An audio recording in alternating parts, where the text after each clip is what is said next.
Hello friends, welcome back to this channel. दोस्तों, इस video में हम बात करेंगे रिलायंस इंफ्रास्ट्रक्चर लिमिटेड के लिए। लेकिन उससे पहले आपसे दो रिक्वेस्ट करना चाहूँगा। पहले रिक्वेस्ट कि अगर आप चैनल को फर्स्ट टाइम देख रहे हैं, फिनांस मार्केट को सब्सक्राइब करके बेल आइकन को हिट कर लीजिए। और डीमेट या ट्रेडिंग अकाउंट अगर आपको ओपन कराना है, डिस्क्रिप्शन बॉक्स में इसी वीडियो का एक लिंक आपके लिए दिया गया है।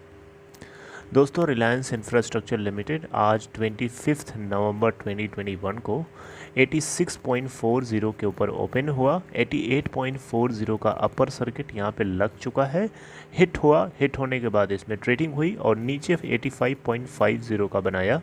और उसके बाद भी आप देखें यहाँ पे फिर से अपर सर्किट के ऊपर आकर के रुका हुआ है।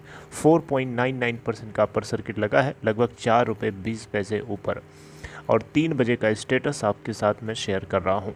11,952 टोटल अभी तक एनएससी के ऊपर वॉल्यूम जनरेट हुआ है। बीएससी के ऊपर अगर आप देखें तो 3,32,057 कंपनी की मार्केट कैप है। बीएससी के ऊपर 2,315 करोड़ रुपए।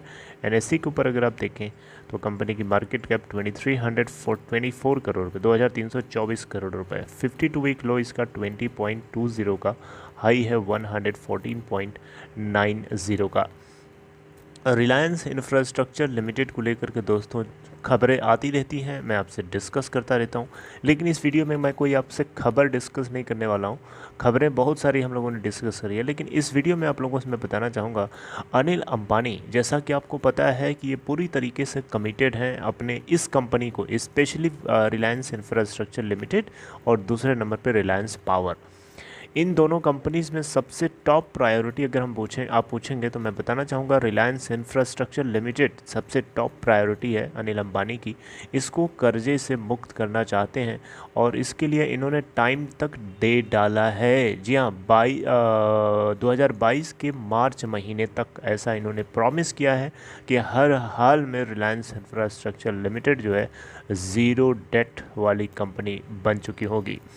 दोस्तों, इसके पीछे के बहुत सारे कारण हैं।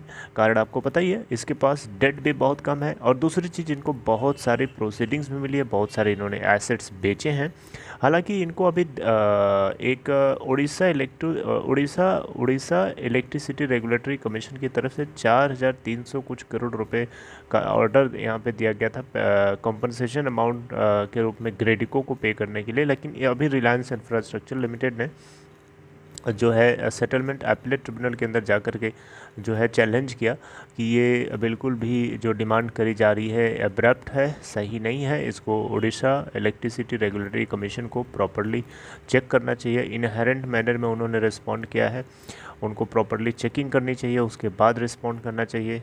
और तो इसको लेकर के अब अपीलेट ट्रिब्यूनल अगर जांच करता है, अगर गलत पाता है, दोषी पाता है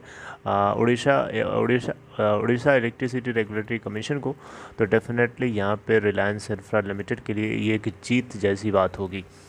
और इसके अलावा Delhi metro rail corporation DMRC की तरफ से इसको कुछ अमाउंट 7,000 कुछ करोड़ रुपए इनको मिलने थे। तो इस तरीके से दोस्तों अगर हम देखें तो इस कंपनी के पास बहुत सारे फंड अमाउंट्स इधर उधर से आ रहे हैं और ये कंपनी कहीं ना कहीं डेट फ्री बन सकती है। और रिलायंस इंफ्रास्ट्रक्चर लिमिटेड ही रिलायंस अनिल धीरूभाई अंबानी के पोर्टफोलियो में ऐसी कंपनी है जिसको ये जल्दी से जल्दी प्रॉफिटेबल में कन्वर्ट कर सकते हैं। अब देखिए, कोई कंपनी प्रॉफिटेबल तभी होगी ना जब उसका डेट ज़ीरो हो, क्योंकि डेट ज़ीरो होने का मतलब हुआ कि उस पर कोई कर्जा नहीं, कर्जा है तो कर्जे के ऊपर ब्याज भी चढ़ता है, आपको पता है ना। तो जब कर्जा ही नहीं रहेगा तो ब्याज तो चढ़ेगा नहीं, तो फिर अच्छी बात रहेगी। तब तो फिर जो प्रॉफिट आएगा उसके ऊपर इनको प्रॉफिट मिलेगा। यानी प्रॉफिटेबल होने के लिए कर्जे को ज़ीरो बनाना सबसे पहली प्रायोरिटी बन चुकी है अनिल अंबानी के लिए। और ये कहीं ना कहीं अनिल अंबानी इस बात को समझने लगे हैं और उनको ये बात रियलाइज़ हो रही है। इनको ये भी रियलाइजेशन हो रहा है कि एक्सपेंशन बाद में, पहले कर्जे को ज़ीरो करो, उसके बाद एक्सपेंशन होता रहेगा। एक्सपेंशन से पहले अगर हम कर्जे को ज़ीरो कर लेंगे तो एक्सपेंशन करना इजी होगा। अगर हम उल्टा चलेंगे तो एक्सपेंशन करना बहुत ही ज़्यादा घातक साबित होगा, जैसा कि उनके साथ अभी तक हुआ है। तो रिलायंस इंफ्रास्ट्रक्चर लिमिटेड के अंदर टर्न अराउंड पोटेंशियल है दोस्तों। अगर आप अभी भी इसके अंदर लॉस में हैं, ऊपर के लेवल्स पे जब ये 114 के आसपास चढ़ रहा था उसमें आपने बाइंग कर रखा हो, तो आपसे यही कहूँगा, रिक्वेस्ट करूँगा आपसे कि आप जो है अपने होल्डिंग को बहुत ही टाइटली बांध के रखिए, आप मिस ना होने दीजिए इधर उधर, शांति से बने रहिए। अगर आप लॉस में प्रॉफिट में हैं तो आपकी मर्ज़ी है, आप चाहें तो एग्जिट करना एग्जिट करिए, चाहे होल्ड करना होल्ड करिए, वो आपकी मर्ज़ी है, राइट। लेकिन लॉस में है तो फिर आपको मैं यही कहूँगा कि आप होल्ड करके बने रहिए, आपके लेवल से बहुत ऊपर जाएगा ये, राइट। तो आगे कुछ होगा हम उसको डिस्कस करते रहेंगे। फाइनेंशियल्स में अगर आप जाके देखें तो कंपनी ने टॉप लाइन और बॉटम लाइन देख लीजिए जल्दी से। टॉप लाइन दोस्तों अगर इस बात करें इस कंपनी की तो 440.6 करोड़ का टोटल रेवेन्यू पोस्ट किया सितंबर क्वार्टर में, और बॉटम लाइन अगर आप देखें तो 187.2 करोड़ का अभी यहाँ पे लॉस पोस्ट किया है, राइट।